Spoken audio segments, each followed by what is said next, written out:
Hey, thanks for clicking on this video. As we approach the end of another year, it's the end of 2025, looking ahead to 2026. I just want to say thank you for being a part of this YouTube channel. If you ever watch any of the videos that I put out there, and I just want to remind you that the more you interact with the channel by subscribing to it, watching the videos, liking the videos, commenting, sharing, it just helps the channel grow. I don't ever really mention this, but it's important to say it every now and then because I get these reports from YouTube, and it shows that a lot of people who watch the videos aren't subscribed. And you can see I got 891 subscribers, which that's great. But the more we get, the more the channel gets pushed out there to other potential viewers. And I'm not looking to make a name for myself out there on YouTube. I'm not really going anywhere with 891 subscribers. There's channels that have thousands and millions, but it's to get the good news out there. So if you are somebody who would be inclined to find the subscribe button on your computer or your phone, I really appreciate that. And if you're watching a video and you like it, click the little thumbs up thing, put a comment in there. The more you interact with the videos, the more exposure this channel gets. And again, it's so that people will hear the good news. What you're looking at here is a Bible in a year reading plan. There's a lot of these out there on the internet. You can find all kinds of different reading plans. I wanted to create my own. So I took some time, a number of hours, in fact.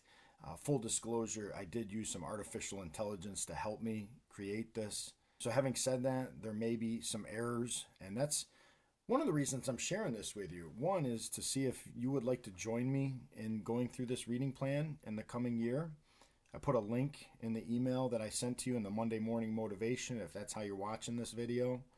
If you're watching this video and you want to get a copy of this, just shoot me an email, mikeb@livingwatercc.com, and I'll be glad to send you an editable copy that you can print out and follow along as the year goes by. And I also wanted to thank Lauren Evans for her efforts to make this look nice. She gave it a visually appealing look.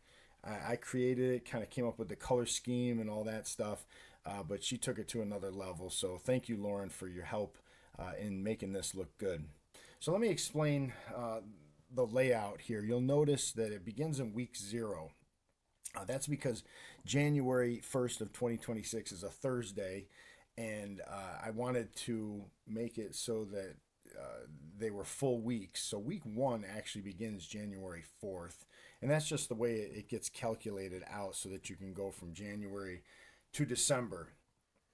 It was just a way I had to do it to be able to make it work. Week 0, there's a lot of reading there, and you don't have to wait until January 1st. You can start now.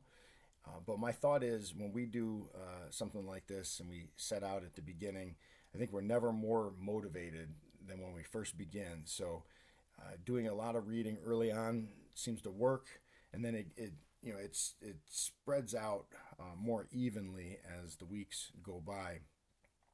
Let me explain the color scheme to you. The purple would be the Old Testament.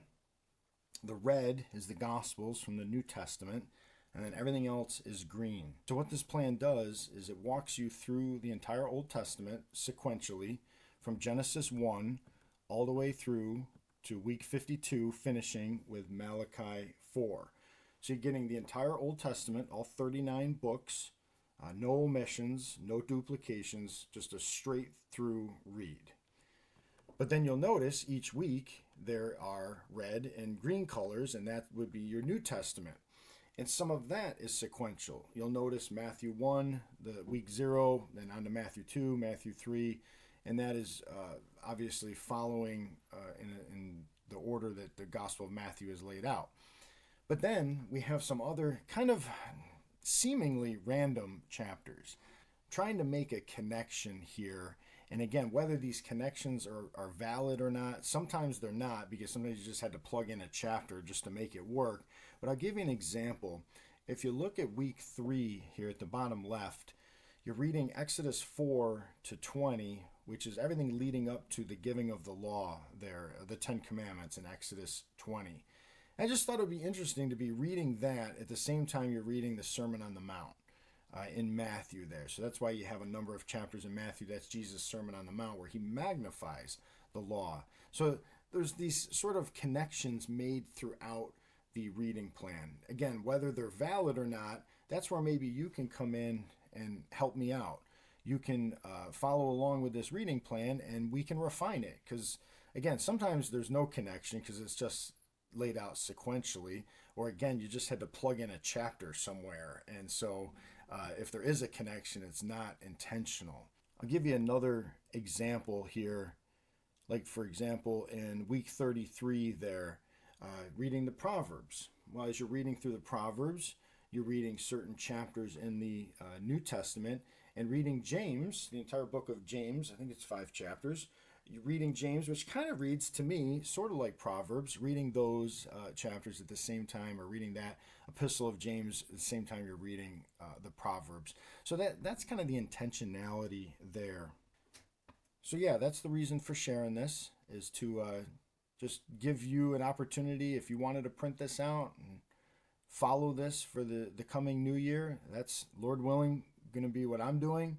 And you can help refine it, improve its accuracy, just enhance it. And then it can be used for years to come. So if you're willing to help me out, I'd certainly appreciate it. Merry Christmas to you. Happy New Year. God bless you. Thanks for watching this.